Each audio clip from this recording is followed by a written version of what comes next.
नमस्कार, आप देख रहे हैं एसबीटी न्यूज। पेश है 8 सितंबर गुरुवार सुबह 8:15 बजे राजस्थान की बड़ी खबरें। भारत जोड़ो यात्रा से पहले राजस्थान के मुख्यमंत्री अशोक गहलोत ने बुधवार को कहा कि देश के सांप्रदायिक ध्रुवीकरण का मुकाबला करने के लिए ये मार्च निकाला जा रहा है। उन्होंने कहा कि पार्टी चाहती है कि राहुल गांधी ही अध्यक्ष बने। एक संवाददाता सम्मेलन को संबोधित करते हुए गहलोत ने कहा, भाजपा की नीतियां देश को विभाजित करने की है। इससे देश में गृह युद्ध की स्थितियां पैदा हो सकती है। गहलोत ने कहा कि राहुल गांधी ने कहा है कि वो CWC के अनुसार काम करेंगे। अब हम उन्हें पार्टी अध्यक्ष का पद संभालने के लिए राजी करेंगे क्योंकि चुनौतियां बड़ी हैं।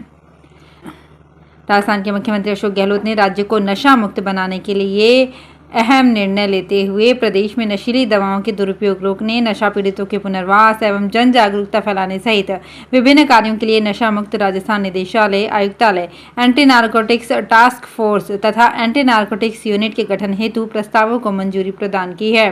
नशे की बढ़ती समस्या को खत्म करने सहित कई कार्यों के लिए नशा मुक्त राजस्थान निदेशालय, आयुक्तालय का गठन किया जा रहा है। इसमें आयुक्त पदेन शासन सचिव गृह को नियुक्त किया गया है। इस क्षेत्र में कार्य कर रही स्वयंसेवी संस्थाओं के प्रतिनिधि व मनोचिकित्सक, मनोविज्ञानी आदि को सदस्य के रूप में नियुक्त किया जाएगा। उपराष्ट्रपति बनने के बाद जगदीप धनखड़ 8 सितंबर यानी गुरुवार को पहली बार पैतृक गांव किठाना आ रहे हैं। उपराष्ट्रपति धनखड़ के झुंझुनू जिले के दौरे की तैयारियां पूरी कर ली गई है। धनखड़ के दौरे को देखते हुए बुधवार को पूरी रिहर्सल की गई। पुलिस और प्रशासन ने गाड़ियों के काफिले के साथ सभी रास्तों पर रिहर्सल की। इससे पहले मंगलवार को 2 हेलीकॉप्टर ट्रायल के लिए किठाना पहुंचे थे।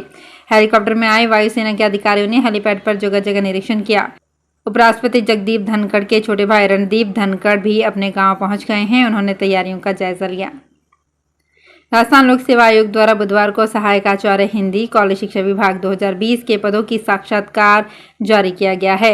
निर्धारित कार्यक्रम के अनुसार 19 सितंबर से 30 सितंबर 2022 तक साक्षात्कार का आयोजन किया जाएगा।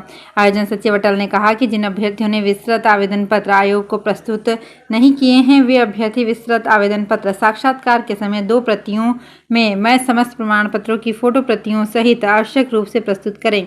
विस्तृत आवेदन पत्र को आयोग की वेबसाइट से डाउनलोड किया जा सकता है। राजस्थान लोक सेवा आयोग ने सहायक आचार्य हिंदी कॉलेज शिक्षा विभाग के साक्षात्कार कार्यक्रम की घोषणा कर दी है।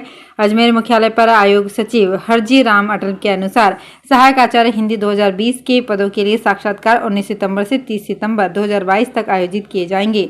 उन्होंने बताया कि साक्षात्कार में सम्मिलित होने वाले अभ्यर्थी अपने समस्त मूल प्रमाण पत्र में फोटो प्रति साथ लाएं तथा कोरोना नियमों की आवश्यक रूप से पालना करें। राजस्थान राज्य पथ परिवहन निगम के कर्मचारी पिछले 2 महीने से वेतन को तरस रहे हैं। वेतन नहीं मिलने से उनकी आर्थिक हालत खराब है। कर्मचारियों को जुलाई और अगस्त माह का वेतन अब तक नहीं मिला है। रोडवेज कर्मचारियों की माने तो वेतन नहीं मिलने की वजह से बजट का अभाव है।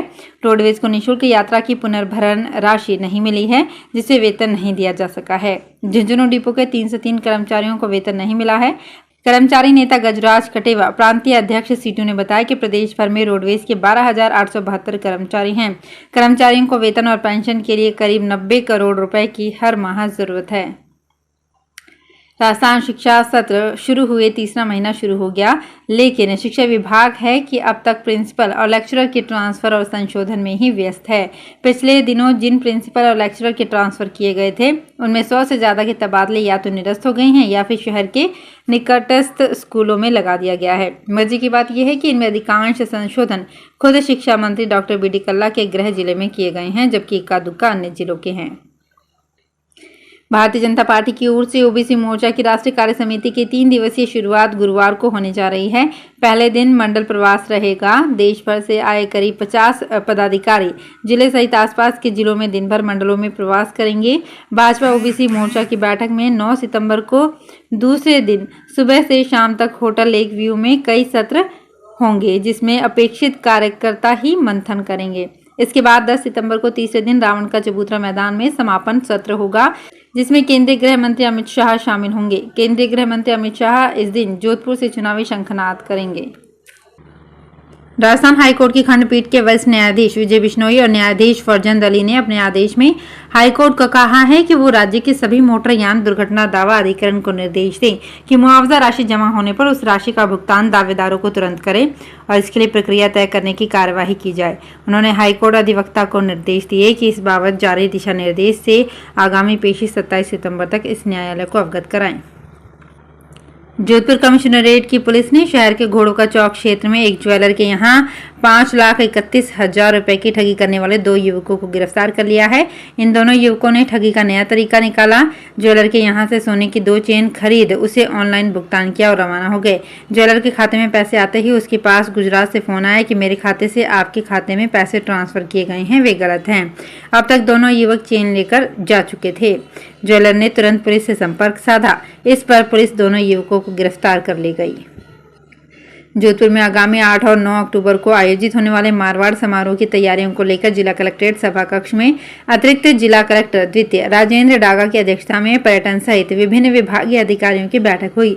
इसमें विभिन्न व्यवस्थाओं पर चर्चा की गई और दायित्व सौंपे गए। अतिरिक्त जिला कलेक्टर ने बताया कि कोरोना काल की वजह से गत 2 वर्ष में आयोजित नहीं हो पाए इस समारोह को अब की बार भव्य और आकर्षक ढंग से आयोजित किया जाएगा। जोधपुर में जयनारायण व्यास विश्वविद्यालय से संबद्ध कमला नेहरू महिला महाविद्यालय की छात्राओं ने बुधवार को सीटें बढ़ाने और मनपसंद विषय देने की मांग को लेकर प्रदर्शन किया। इस दौरान कुछ छात्र नेता भी वहां पहुंचे और वे भी छात्राओं के साथ धरना देकर बैठ गए। उन्होंने बताया कि विश्वविद्यालय प्रशासन ने प्रत्येक सेक्शन में 200 सीटें निर्धारित कर रखी हैं, जबकि उसके बाद भी कई छात्राएं प्रवेश से वंचित हैं। वहीं छात्राओं को मनपसंद विषय भी नहीं दिया जा रहा है। बाद में समझाइश और आश्वासन पर प्रदर्शन स्थगित किया गया। 20 सूत्रीय कार्यक्रम क्रियान्वयन एवं समन्वय समिति के उपाध्यक्ष कैबिनेट मंत्री डॉक्टर चंद्रभान का कांग्रेसी कार्यकर्ताओं ने जोधपुर सर्किट हाउस में स्वागत किया। इस दौरान उन्होंने जनसुनवाई भी की। उन्होंने यहां सर्किट हाउस में ही आमजन से मुलाकात की। कई लोगों ने उन्हें अपनी समस्याओं से संबंधित ज्ञापन भी सौंपे। बाद में डॉक्टर चंद्रभान सिरोही रवाना हो गए। जोधपुर में भारतीय जीवन बीमा निगम द्वारा मनाए जा रहे बीमा सप्ताह के अंतर्गत बुधवार को कविता प्रतियोगिता का आयोजन किया गया। कार्यक्रम में वरिष्ठ मंडल प्रबंधक आशु भटनागर के सानिध्य में 22 कार्मिकों ने भाग लिया। कविता प्रतियोगिता में वीर रस, देशभक्ति और वर्तमान दौर पर समर्पित कविताओं ने श्रोताओं को मंत्रमुग्ध कर दिया। बीकानेर में नकली नोट छापने और छपाई के लिए सामग्री तैयार करने के मामले में बीकानेर पुलिस पंजाब के लुधियाना से भी एक युवक को गिरफ्तार करके लाई है। दरअसल छपाई के लिए हाईप्रो कागज और प्रिंटिंग सामग्री लुधियाना से ही बीकानेर भेजी जा रही थी। पुलिस को उम्मीद है कि नकली नोट छपाई मामले में कुछ और गिरफ्तारियां भी हो सकती हैं। 2 महीने में ही ये दूसरा अवसर है जब बीकानेर में बड़ी मात्रा में नकली नोट छापने का खुलासा हुआ है। बीकानेर के जयनारायण व्यास कॉलोनी पुलिस ने बज्जू खालसा के मनोज बिश्नोई को गिरफ्तार किया था। मनोज से 29,600 रुपए के नकली नोट बरामद किए गए थे। उसे पूछताछ के आधार पर लुधियाना से कुलदीप धनखड़ को पकड़ा गया। तो फिलहाल इस बुलेटिन में इतना ही। फिर हाजिर होंगे कुछ और बड़ी खबरों के साथ। अगर आप भी अपने आसपास की छोटी बड़ी और महत्वपूर्ण खबरों से अपडेट रहना चाहते हैं तो सब्सक्राइब कीजिए हमारे चैनल एसपीटी न्यूज को और प्रेस कीजिए बेल आइकन पर।